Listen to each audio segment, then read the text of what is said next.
Finalement, allons voir ce que nous avons du côté culturel.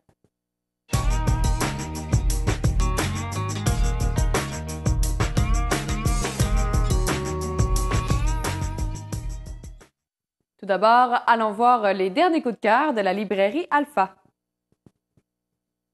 Alors bonjour, aujourd'hui, comme à la chronique littéraire offerte par la librairie Alpha, je vous parle du livre « On finit toujours par payer ». C'est un roman policier qui est paru en 2003. La raison pour laquelle ce livre revient à l'actualité, c'est que c'est le roman à partir duquel a été écrit le scénario du film La peur de l'eau qui a été tourné aux îles de la Madeleine. D'ailleurs, le roman se déroule aux îles de la Madeleine. Ce film-là va être en salle, je ne sais pas si c'est ce printemps ou l'automne prochain, mais je sais que les gens qui ont fait de la figuration dans le film aux îles ont eu droit à une avant-première. Alors, on finit toujours par payer. C'est le troisième roman de Jean Lemieux qui avait écrit La Lune rouge et La Marche du fou. C'est un médecin qui a travaillé aux îles de la Madeleine. Donc, il connaît très bien l'environnement des îles. Alors, lorsqu'on lit le roman, on a presque l'impression d'y être. Ce roman se déroule à l'automne et il s'agit d'un meurtre. C'est le meurtre de la jeune Rosalie Richard, la fille du maire, le maire Roméo Richard, un riche homme d'affaires. Il est propriétaire d'un permis de crabe et d'un bateau. Et elle est son unique héritière. Alors voilà une première piste pour ce roman. Toutefois, plusieurs personnes ont intérêt à voir Rosalie Richard disparaître. Maintenant, lequel parmi tous ces suspects est vraiment le meurtrier ou la meurtrière, c'est au fil des pages qu'on va le découvrir. C'est très, très bien tissé. André Surprenant, qui est un sergent à la Sûreté du Québec aux îles de la Madeleine, voit débarquer pour une enquête de meurtre l'inspecteur Gingras qui vient du bureau des enquêtes criminelles de Rimouski et qui est d'une arrogance qui l'a précédé d'ailleurs. Sa réputation le précédait, alors tout le monde le voyait venir avec ses gros sabots. Évidemment, l'inspecteur Gingras a sa petite idée sur qui est le meurtrier et notre inspecteur André Surprenant n'est pas du tout d'accord avec son hypothèse et il mène une enquête parallèle, ce qui va fomenter beaucoup de troubles au sein de l'équipe. André Surprenant a-t-il raison de poursuivre son enquête, la filière qu'il est en train de remonter? Sans vendre le punch du livre, je vous dis que oui, il fait bien de refuser les conclusions de l'inspecteur Gingras. Et il poursuit et son enquête va l'amener évidemment vers des gens qui lui sont très proches. On nous sème les indices, on sème aussi beaucoup de soupçons. Est-ce que c'est Albini Thériault, celui qui prévoit racheter l'entreprise de pêche? Est-ce que c'est Damien Lapierre, cet homme originaire des îles qui a fait purger une peine de prison à Montréal? Est-ce que c'est le jeune dealer de drogue qui avait été amoureux de Rosalie et avec lequel elle avait rompu? Est-ce que c'est le nouveau prof de français du cégep? Alors, en lisant le livre, vous découvrirez qui finalement, parmi ces suspects, et j'ai quelques-uns que je n'ai pas nommés non plus, puisqu'ils vont apparaître plus loin dans le livre et ce sera un peu vous donner le punch, là. Alors, vous découvrirez qui finalement a tué Rosalie Richard et, en plus, on va découvrir qu'il y a plus qu'un meurtre qui est autour de cette histoire-là. Alors, je vous souhaite une belle lecture et vous verrez si vous saurez déduire et trouver le coupable. Et moi, j'ai hâte de voir le film pour voir qu'est-ce qu'ils en ont fait et comment ils ont tourné ça, puisque on finit toujours par payer. C'était une phrase que Rosalie Richard avait dit à une amie en la quittant pour un obscur rendez-vous. Et eux, ils ont appelé le film La peur de l'eau. J'ai hâte de voir quelle tangente ils vont donner à toute cette histoire-là. Alors, je vous souhaite une bonne lecture et je vous dis à la prochaine. Merci beaucoup. Alors, une autre bonne lecture suggérée par la librairie Alpha. Geneviève Milot, directrice adjointe de CD Spectacles, revient nous voir cette semaine pour nous présenter leur prochain spectacle, soit Yann Kelly, le 9 mars prochain. Un petit rappel également qu'il reste toujours des billets pour le cabaret biodégradable ce mercredi 29 février à 20h.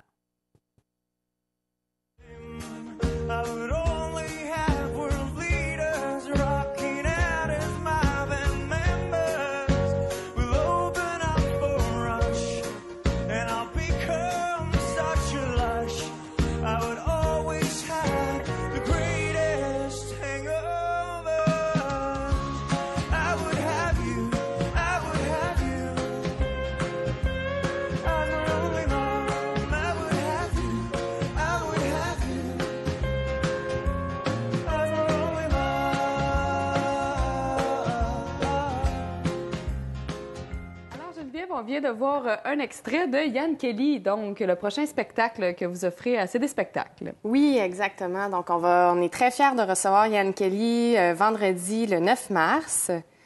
Donc, Yann Kelly, c'est un jeune auteur-compositeur-interprète qui va venir nous présenter son 3e album, Diamonds and Plastic. Vous l'avez sûrement connu avec son 2e album, Speak Your Mind, qui a vraiment eu beaucoup de succès au Québec et à travers le monde.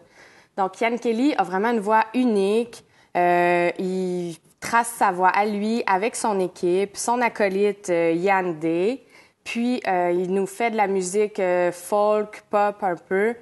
C'est un francophone, mais qui écrit et chante en anglais. Il dit que ça sort comme ça. Donc, on est vraiment content de l'avoir parmi nous à Gaspé. Puis l'extrait qu'on a vu, c'est un extrait de son dernier album aussi? Oui, exactement. Parfait. Donc, c'est un extrait de son album Diamonds and Plastic qui est sorti récemment. Et c'est ce spectacle-là qu'il va présenter aussi? Oui, exactement. OK. Puis pourquoi avoir choisi Yann Kelly plutôt qu'un autre chanteur? Bien, Yann Kelly a une relation particulière avec Gaspé. Il y a 3 ans, il était le sonorisateur de Marc-André Fortin, qui venait présenter son spectacle ici. Puis, Marc-André lui a demandé de faire sa première partie. Les gens de Gaspé le connaissaient très peu ou pas du tout. Puis, il a tellement été apprécié par le public qu'il a vendu tous ses disques à la sortie du spectacle, chose qui arrive très rarement. Ben oui. Suite à ça, CD Spectacles a voulu aller le présenter, l'introduire au reste des diffuseurs de l'Est du Québec, donc le réseau qui s'appelle le Rosec. Les autres diffuseurs l'ont beaucoup aimé, puis ils ont commencé à le faire tourner dans l'Est du pays comme ça. Donc, on est un peu... C'est un peu grâce à Gaspé que Yann Kelly a eu du succès dans l'Est du Québec. Donc, il est très fier de revenir nous voir puis de revoir les gens de Gaspé qui lui ont fait confiance il y a 3 ans. Ah, c'est super. Et on peut toujours se procurer des billets? Oui, toujours sur notre site Internet www.cdspectacle.com ou nous appeler au 368-3859, poste 1. Excellent. Merci beaucoup, Geneviève. Donc, on Merci. vous invite tous à aller voir le spectacle de Yann Kelly vendredi, le 9 mars à 20h. Oui, exactement, à l'Auditorium C'est Pouliot. Excellent. Et cette semaine, nous avons une surprise spécialement pour ce spectacle. En fait, nous avons une paire de billets à faire tirer. Donc, pour participer, visitez notre site web au www.télégaspé.ca et répondez à la question qui vous est posée dans la rubrique Nouvelles. Et vous pourrez répondre à cette question-là en nous écrivant à expresso@télégaspé.ca ou en nous téléphonant au 418-368-0189. La première personne à obtenir la bonne réponse obtiendra donc une paire de billets pour le spectacle de Yann Kelly, vendredi le 9 mars prochain à 20h. Maintenant, parlons improvisation. La Ligue présentait un match vendredi soir dernier qui opposait l'équipe des Noirs à l'équipe des Verts. C'était un match très important étant donné qu'en cas de défaite des Noirs, ces derniers auraient été éliminés pour les finales qui auront lieu un peu plus tard dans la saison. Mais finalement, les Noirs ont remporté le match avec une bonne avance. En effet, ces derniers avaient une énergie du tonnerre vendredi soir, en plus d'avoir un nouveau joueur assez solide dans leur équipe, Jonathan Laflamme. Ce dernier s'est d'ailleurs mérité la bonne étoile pour la construction des improvisations dans lesquelles il a joué. Guillaume Fleury, également de l'équipe des Noirs, a quant à lui remporté l'étoile brillante pour la diversité de ses personnages et Eva Berthelot de l'équipe des Verts a reçu l'étoile filante pour sa vivacité d'esprit lors des impros. Cette dernière a également reçu une étoile performance pour une improvisation de 2 minutes 30 où elle était seule et où elle a interprété un monologue assez touchant. Nous vous invitons donc à la prochaine soirée d'improvisation qui aura lieu ce vendredi, le 2 mars prochain, dès 20h au Café étudiant chez Oscar. Cette fois, ce sera l'équipe des Rouges qui affrontera l'équipe des Bleus et ils joueront pour la première place au classement. Pour plus de détails, n'hésitez pas à visiter le site web de la Ligue à improvisationgaspé.ca. C'est ce qui complète notre émission de cette semaine. Un grand merci à tous nos partenaires ainsi qu'à la boutique Conjoint pour mes vêtements. Merci également à notre nouvelle collaboratrice, mademoiselle Isabelle Legault. Et finalement, merci à vous tous d'avoir été des nôtres. Sur ce, passez une excellente semaine.